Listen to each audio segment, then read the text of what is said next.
Sedang viral di media sosial, wanita tewas gegara tali tarik tambang terputus. Diketahui acara tarik tambang itu digelar Ikatan Alumni Universitas Hasanuddin Makassar, Sulawesi Selatan pada Minggu 18 Desember 2022. Laporan terbaru, satu wanita meninggal setelah terbentur pembatas jalan yang terbuat dari beton. Dua lainnya dirawat di rumah sakit. Diketahui kegiatan itu merupakan rangkaian acara tarik tambang 5.000 peserta yang sekaligus diperuntukkan untuk memecahkan rekor Museum Rekor Indonesia atau MURI.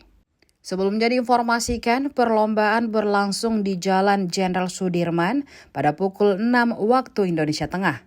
Dalam sebuah video yang menjelaskan tentang agenda tersebut, diinformasikan peserta akan membentangkan tali sepanjang 1.540 meter yang diikuti oleh 5.000 peserta.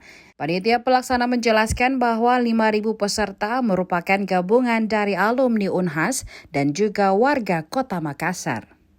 Peserta dibagi menjadi dua tim, yakni tim A dan tim B. Masing-masing tim terdiri dari 2.500 orang.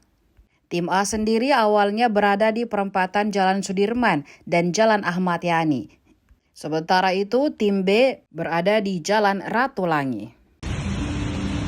Luar biasa, hebat tahuan. Menyambung tali dari satu rol ke rol yang lain sudah dilakukan sekitar 2 jam. Artinya panjang tali keseluruhan 1.540 meter sudah bisa digunakan untuk memecahkan rekor MURI tarik tambang dengan jumlah peserta terbanyak 2.500 melawan 2.500 dan dengan panjang tali terpanjang sepanjang 1.540. Luar biasa.